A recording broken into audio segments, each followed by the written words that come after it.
Hey guys, oSgtKickAss here and welcome back to another video. We are back with another ERB reaction and today we've got a big one. We've got Doc Brown, the creator of the DeLorean time machine, versus the Time Lord Doctor Who. So both time travel related characters, so I already know there's going to be some great lines in this. Let's get straight into it, guys.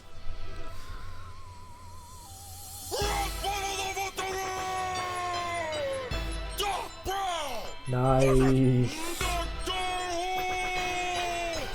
actually, if you don't mind, it's just the doctor. Doesn't even really matter who am I even talking to? Oh, yes, you. Nice. So starting off well. So if you've ever seen Doctor Who, basically whenever he meets people new, they go, "Oh, he's like, oh, who are you?" He's like, "I'm the Doctor." And they're like, "Doctor Who?" And he goes like, "Just the Doctor." He only goes by the Doctor, so they've called him Doctor Who in the intro. So he's correcting the intro guy, like it's just. If you don't mind, it's just the Doctor. He's like, "Oh wait, who am I even talking to?" Because like the intro guy I'm talking to, it's like, "Oh yeah, you, Doc Brown. I'm going to be talking to you." That's it. So he's like. It's a bit of personality because he does go off on tangents a lot. The Doctor, he's always like he'll start talking about something and then he'll just go completely off his topic and just forget who he's talking to or what he's talking about. So nice little start there. Don't mind, it's just the Doctor. Also, I just want to say it's the David Tennant version of the Doctor, the 10th Doctor, possibly my favourite Doctor of thing.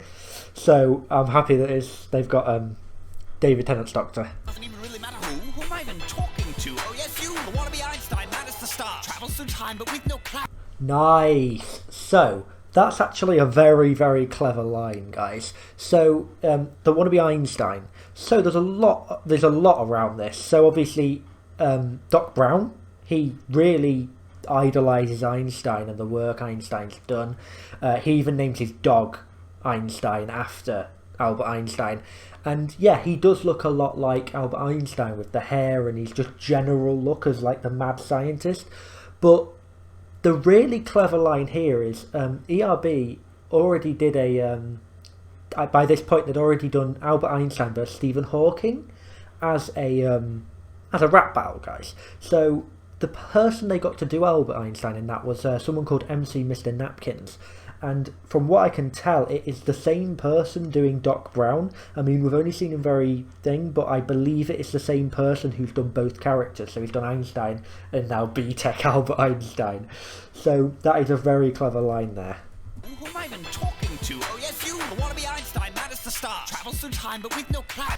Right, so there, travels through time with no class. Obviously, David Tennant's Doctor, he's very classy. He wears a suit. He always looks nice. He always looks presentable, very classy.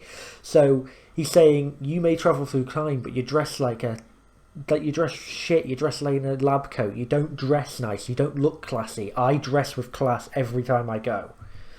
Who am I even talking to? Oh yes, you, the wannabe Einstein, man is the star. Travels through time, but with no class. Saving the world by your dilly-dally. You can't even invent your way out of Hill Valley. You couldn't even invent a way out of Hill Valley. So this is true, guys. So is it 3 or is there 4? Is there 3 or 4 Back to Futures? I feel like it's 3. I could be wrong. It could be 4. But yeah, basically every time they go back in time, in all the movies, they're still in Hill Valley. They do not leave Hill Valley, which is like the town Doc Brown's from, obviously. But the thing with this is, Doctor Who travels around universes, goes to different planets, different galaxies, all throughout time. Whereas, so he's basically saying, you can't even get out of Hill Valley. Like, you're such a shit inventor, you can't even get out of here. Every time you go back in time, it's the same place. Whereas I travel around universes, galaxies, through different centuries and stuff. And like, he can travel anywhere, anytime, whenever he wants. And Doc Brown's all his time travel just is in the same place. Time, but with no class. Saving the world by your dilly-dally. You can't even invent your way out of Hill Valley. Calm down, will you? Everything is going to be fine. You're not going to tear any wonky holes in any fabric of space and time. Actually, it's a lot more like a rug, really. Oh, but never mind. Let's just... So, guys, if you've seen the Back to the Future movies, Doc Brown he's so worried about the butterfly effect. So the butterfly effect obviously being if you go back in time, you mess with things, the ongoing effects from that are awful. So like it could change the whole history. So he's always worried about the butterfly effect, and he's like, Doctor Who here is saying, like, you're not going to tear any holes in any fabric of space or time, because that's what he's obviously worried about. And then he goes into a line, he says it's a lot more like a rug, really, or never mind. Well, basically, there's a episode called Blink. It's a very famous Doctor Who episode. It's one of the ones with the weeping angels in. And he basically gets stuck in the past, but he tries to explain time travel over a video to these, like, people. But he's basically... It's how he describes it. He goes like, oh, it's all timey wimey stuff like that, and he describes it as a rug to try and get people to understand it, because it is, well, he says it's very complicated, and he uses like the rug analogy. He says, but he goes like, oh, wimey, timey wimey, and stuff like that. So yeah, he's basically just saying like, calm down. You're not gonna like tear any holes. It's like. And he just like basically says, never mind, because you're not going to understand, because it's so advanced. And he says it's advanced in the Blink episode. He's like, it's so advanced, time travel's so complicated and stuff. And he's like, you're so unintelligent, you won't even understand what I'm trying to tell you. In any fabric of space and time. Actually, it's a lot more like a rug, really. Oh, but never mind. Let's just say there's an infinite number of me simultaneously kicking your ass with rhyme. Yeah, so there he's just saying there's infinite realities and stuff, and he's saying, because you're so useless, even though there's all these infinite possibilities, different space times and different universes, like alternate universes, in all of them I am kicking your ass, but with rhyme, because the possibility of you even winning is so low, it's just not worth it. Like, I'm just kicking your ass in every reality. Oh, but never mind. Let's just say there's an infinite number of me simultaneously kicking your ass with rhyme. Great Scott, you're great! Not! I spit it hot! Right, so nice first line there from Doc Brown. So he starts off with the Great Scott. So whenever something goes wrong, or he's like worried about something in the movies, Doc Brown goes, Great Scott, Marty! Great Scott, oh my god! Great Scott! That's basically his thing of saying, oh my god. This is clever though, because they interpreted this, and I feel like this may be why they've used the 10th Doctor. David Tennant, the one who plays the 10th Doctor, he's Scottish. So he's saying like, oh, a great Scot, you're great. Like, a great Scottish person. And then he's obviously going, not. Like, so that's a very 80s insult. Like, in the 80s and stuff, he'd be like, oh, you're so cool. And they'd be like, oh, cheers, man. Like, not. It's very playground and very 80s. But, yeah, he's basically saying, great Scot. And that was his catchphrase throughout the thing. And then he's like, Great Scott. He's David Tennant's Scottish, so that's what he's saying there, but it's also his catchphrase. And then there's like the 80s insult where Back to the Future's based like at the start, before they go back in time. So yeah, it's like, and then I spit it hot. He's obviously just saying he's got fire bars, he's going to spit like hot flames on this rap. Me simultaneously kicking your ass with rhyme. Great Scott, you're great! Not! I spit it hot and generate way more power than 1.21 gigawatts! So yeah, he says there, I generate way more power than 1.21 gigawatts. So gigawatts, he actually means gigawatts, and you can see it in the subtitles at the bottom. But 1.21 gigawatts is what, in the movies, they say is needed to actually travel through time and stuff. And in the first movie, when Marty goes back in time, he has to find Doc Brown, and he's got like a tape, and he shows it to him, and he confuses young Doc Brown because he said gigawatts, not gigawatts. So they've got the Doc Brown here saying gigawatts rather than gigawatts, relating back to the movie. But he's saying, my rhymes are so powerful, they generate way more power than 1.21 gigawatts. Not. I spit it hot and generate way more power than 1.21 gigawatts. I'm not sure what sort of scientific authority you purport to be, but I'm a real doctor. Where'd you get your degree? Shit.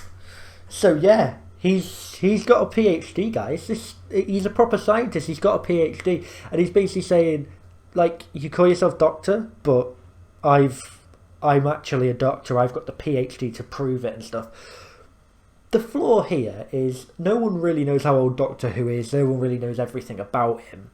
So he's saying, oh, you've got, like, you don't, where's your degree? You haven't got a degree. But this isn't known. Maybe, the Doctor has got a degree in science or medicine or something and stuff. I mean, Tom Baker's thing was, he's known to be like a medical doctor. Like, so clearly he could have a PhD in that. So he's like, where's your degree? Possibly he has one. So that thing is possibly very redundant because he's a Time Lord. He's so old. He's been about forever. No one knows how old he truly is. Scientific authority you purport to be, but I'm a real doctor. Where'd you get your degree? Despite all your companions, you couldn't be having less sex.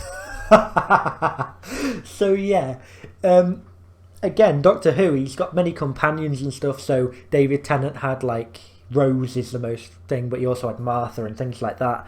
And with his companions, he doesn't build romantic relationships. He sees them as very, like, he helps them, but he's more friends. It's always platonic. He doesn't want anything more than friends with them, and he just wants them to help and go along and enjoy it. He doesn't want anything deeper than that. The thing with that is possibly thing, but he's like, even though you've got all these companions, you're not even having sex, mate. You could be having less. But then again, Doc Brown just hangs around with kids, mate. He's just hanging around with a teenage boy all the time. So I don't think he's getting any poon until like the third movie as it is. But yeah, I mean, this is where it's a little redundant. River Song entered chat, guys. River Song. It's his wife. Who's saying he hasn't shagged her? I mean, the relationship between River Song and the Doctor, I mean, we know they were married, we know things like that, but we don't know how deep it is. The likelihood is that they have had sex. So it's like, even though you've got all these companions, you could be having less sex. Very likely could be. I'm a real doctor. Where'd you get your degree? Despite all your companions, you couldn't be having less sex. I don't know what's lame, or your fans, or your special... Oh shit! So yeah, as with every nerdy fandom really, the fans, they're known to be massive nerds and things like that. So he's like, I don't know what's lame, your fans or your special effects. So, I mean, it's shown if you just look in the top right corner, there's like a hand doing the TARDIS, and the special effects in a lot of the Doctor Who's were very ropey. I mean, there's times that people have spotted, like there's like a little finger slipping into frame and things like that. And the special effects have come under a lot of scrutiny in a lot of the Doctor Who, like, seasons. So he's like, I don't know what's lame, your fans or your special effects. Your special effects are so lame and shit. Your fans are nerdy and lame, boring people. And that's, yeah, so it's good, nice little burn. Your companions, you couldn't be having less sex. I don't know what's lame, or your fans, or your special effects. You don't get another turn to debate. Time to face your permanent fate. Now, Dalek my balls! Oh, shit! There we go, guys. It is. A Dalek has entered the chat, guys, to exterminate Doctor Who, the biggest enemy of the Doctor. The Daleks have come in, and he's using the remote to control a DeLorean and to control a Dalek. Obviously the Daleks and the Doctor are at war. They are enemies. So he's even brought them in to kill the Doctor. He's killed him with his rhymes, and now he's killing him with his biggest enemy. To debate. Time to face your permanent fate. Now, Dalek my balls! Oh shit, it's hitting. This version this version of me. Oh, who are we getting? Are we going to get the 11th Doctor? The Matt Smith version? I don't know. I'd assume so, because 10th Doctor's died, so it's got to be the 11th. This version of me. Nice. Prepare to meet your density. Oh, shit! That's mad. That is a mad line. To prepare to meet your density. So, in the movies, Marty McFly's dad, George McFly, when he's trying to get together with Marty's mum, because obviously Marty goes back in time, gets with his mum, and then he realises he's messed up, so he has to go back to get George to meet his mother again, or he would cease to exist. His dad says, prepare to meet your density rather than destiny. So there he's going. That he's just played off that. He's gone, prepare to meet your density. Also, this is the 4th Doctor, right? The 4th Doctor, yeah, the Tom Baker Doctor, because this is the scarf, like the iconic scarf of the Tom Baker Doctor, who many people debate he is the best Doctor of all time. He's very before my time. I mean, he was a Doctor 20 years before I was born, guys. So I don't really know that. I know he wore the iconic scarf. I've seen parts of him, but people say Tom Baker's the best. I personally go for Dr. David Tennant, but they are the two best of all time. And also, you can't top it. Watsky coming out as the Doctor Who. Guys, you already know I love Watsky from the Dr. Seuss one? Yeah. Dr. Seuss William Shakespeare, yeah. So you know I already love Watsky, and he's back for Doctor Who. Let's get into it, guys. You'd like another. Prepare to meet your density. I'm a mystical medical talk at the pinnacle shifting my physical form. You're a possibly pedophilic individual who should have never been born. Shit. So, guys, like I've already said, he spends all his time hanging around a teenager, man. I mean, Doc Brown, it's just with Marty McFly all the time. He's not out there with women. So he's saying you're possibly pedophilic individual. And also, what's his rhyme schemes and his speed and his lines, they're just so good how he delivers them. So you're possibly pedophilic individual who should have never been born. I love it. Love the little flow there. But yeah, so basically saying you could be a paedophile because you're hanging around with a teenager rather than actual adults. And then you should have never been born. So Doctor Who can travel through all time and space. He could possibly make Doc Brown not exist if he wanted to. So he's like, you should have never been born. So what's stopping him from going back in time and actually making him never exist? We'll talk at the pinnacle shifting my physical form. You're a possibly pedophilic individual who should have never been born. You got your knickers in a twist while you're sucking on my Piccadilly. So yeah, you got your knickers in a twist, obviously. Very British phrase, knickers in a twist. Americans say, oh, you got your panties in a bunch, like all thinged. But yeah, you've got your knickers in a twist. So yeah, like he's basically just saying you're pissed off and stuff like that. When you're talking about Piccadilly. So I believe Tom Baker, who played the Fourth Doctor, it was something to do with Piccadilly. He did a movie and Piccadilly's in it. The title, I can't remember what it is, guys. Oh, I'm so sorry. But yeah, Piccadilly's also in London. Doctor Who is set in England. A lot of it's set around London. Most recent one's set in Sheffield, but you know, big up Sheffield, it's where I live. But yeah, Piccadilly's a place in London, and he's also saying, well, you're sucking on my Piccadilly. We've got the dick joke in there, guys. We've got Piccadilly. There you go. That's you. Well, you're sucking on my Piccadilly. There you go. You've got your dick joke in, guys. CRB. But I'm a lot different, because you're a pitiful hillbilly hanging with an edible kid who's a butt chick. Oh, shit. So, edible kid who's a... Right, so an edible kid who's a butt chicken. So, edible comes from Oedipus. Oh, God, is it Greek? Is it Greek mythology? Oh, my God, I'm gonna get slaughtered in the comic. I believe it's Greek. But Oedipus basically slept with his mother. That's where the Oedipus complex comes from. It's where you want to sleep with your mother. Incest ain't cool, guys. But then again, that links back to the hillbillies. Hillbillies are known for being a bit like incesty and stuff, and cousins and sisters and stuff all banging. So that links to the hillbilly. But they're also calling him a hillbilly because they're set in a very rural town, and they are a bit hillbilly. Obviously, it's not fully. Hill Valley isn't fully hillbilly, but it's a very rural-based town. So he's basically calling it hillbillies. And then it does link to the Oedipus line there. But yeah, because the reason he's brought this line in is because Marty McFly goes back goes to the past. He has sex with his fucking mum, or he nearly has sex with his mum. Like, that's fucking weird, man. Like, he has sex with the person who becomes his mother. Like, that is so weird. So yeah, they've got the Oedipus complex in there because he goes back in time, has sex with his younger mum. And then, obviously, like I said, in the future movies, he has to go back to say, like, get his dad with him instead of him. And it's just a whole thing, guys. But yeah, then he calls him a chicken. Basically calling Marty calling Marty McFly a chicken. Difference, because you're a pitiful hillbilly hanging with an edible kid who's a butt chicken. Nobody calls me chicken.